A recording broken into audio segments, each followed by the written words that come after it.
Salut mon frère, ma soeur, j'espère que tu vas très bien. Désolé de te poser cette question. Il est important lorsque tu grandis dans l'église de te poser des questions régulièrement. Tu te poses la question, qu'est-ce que je faisais ce dimanche à l'église? Est-ce que j'étais à l'église le dimanche par habitude ou bien j'étais à l'église parce que j'étais sensible au Saint-Esprit qui m'a demandé d'être là?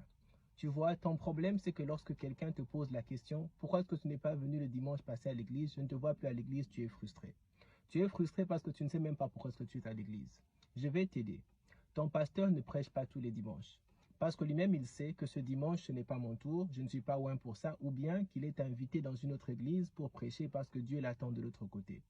Alors que ce matin, à 10 heures, c'est l'heure de l'église, mais à 9 heures, ton voisin a perdu son enfant. Et tu démarres ta voiture et tu décides d'aller à l'église au lieu d'aller chez ton voisin. Alors que Dieu avait déposé en toi l'onction de la compassion qu'il suffisait pour consoler cette famille. Et tu te retrouves dans l'église comme un temps gaspillé. Je suis en train de t'inviter à comprendre que si tu vis ta chrétienté dans un système, le système de l'église qui existe, tu vas devenir une machine à répétition alors que le Saint-Esprit ne répète même pas ses miracles. Jésus a guéri des aveugles avec de la salive. Jésus a guéri des aveugles avec la parole. Jésus a guéri des malades à distance. La raison pour laquelle il a changé de méthode, c'était parce qu'il voulait nous montrer qu'il y a une certaine sensibilité qu'un enfant de Dieu doit développer à un certain niveau de sa vie, qui lui permet de savoir, je suis ici pour cette raison et je suis là-bas pour cette autre raison. Certains d'entre nous, chaque dimanche à 10 heures juste, Dieu t'attend à Calvary Hospital parce qu'il y a un malade à l'hôpital qui a besoin de ta prière pour la guérison. Certains d'entre nous, le dimanche, on t'attend dans ta belle famille pour aller réconcilier ta sœur avec une autre sœur, pour aller réconcilier ta famille. Si tu demandes à un vrai enfant de Dieu, comment est-ce qu'il a passé son temps? Il a passé son temps à travailler pour l'Éternel dans le silence.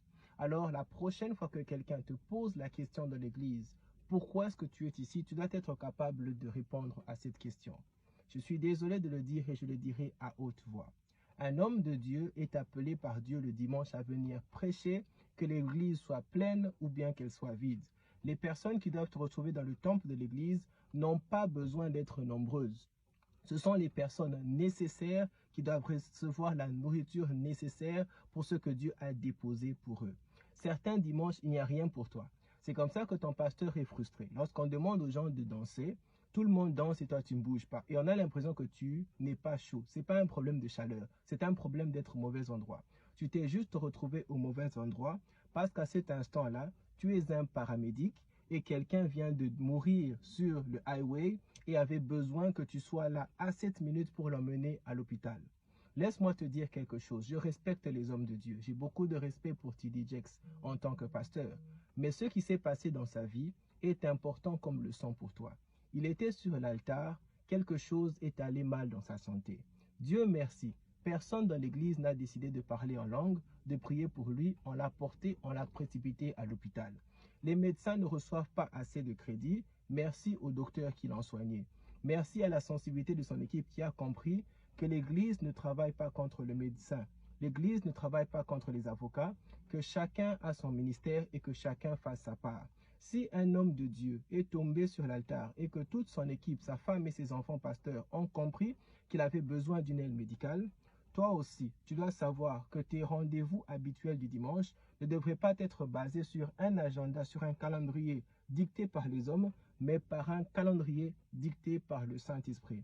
La raison pour laquelle nous sommes appelés, c'est pour ouvrir tes yeux spirituels, tes oreilles spirituelles, pour que tu saches développer la sensibilité spirituelle, de sorte que lorsqu'un homme t'impose d'être dans un temple où est-ce que tu ne devrais pas être, tu sois capable de dire, ça fait 3 dimanches que je ne suis pas dans l'église, mais le premier dimanche, ma petite sœur est sortie de maladie. Mon deuxième dimanche, j'ai réconcilié ma famille. Le troisième dimanche, j'ai fait parler un muet. Que le Seigneur te bénisse abondamment.